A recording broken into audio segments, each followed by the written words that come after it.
পায়ে দিও না, বাড়ি যেতে পারবো না। ছেড়ে দাও দিদি, আর দিতে হবে না। জানি না সকালে কার মুখ দেখে উঠেছিলাম। ও না, কালকে তো রাতে মাংকর আঁচড় খেয়ে শুয়েছিলাম, তাই সকাল হতেই ছুটেছি হসপিটালে। বারুইপুর হসপিটাল থেকে প্রথমেই লাথি মেরে বিতাড়িত করে দিল। বলে দিল তোমাকে দেওয়ার মতো ভ্যাকসিন আজকে এখানে নেই, 24 ঘন্টার মধ্যে তোমাকে যেতে হবে বেলেঘাটা আইডি, না হলে ইনফেকশন হয়ে আমি টপকেও যেতে পারতাম। মানে জানি না। তারপর চলে এলাম বেলেঘাটা আইডি হাতে, প্রেসক্রিপশন নিয়ে ভুতুরে লিফটে উঠে চলে গেলাম 3rd ফ্লোর। এ কি, নামার পরে দেখি এখানেও বিল্লি। তারপর গিয়ে দেখি একটা মোটা ইনজেকশন এনেছে আমার আঙুলের চারপাশে ফোটাবে বলে। একেই এই সরু লিগলিকে আঙুল, তার উপর 4 বার ইনজেকশন পুশ করার পর আমার রিয়াকশনটা, মানে কষ্টটা জাস্ট এরকম ছিল।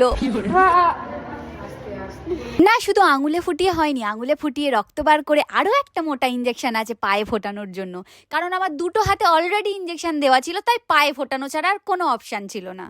তাও আমি বলেছিলাম পায়ে দিও না, বাড়ি যেতে পারবো না। কিছু হবে না, বুঝতেই পারবো না।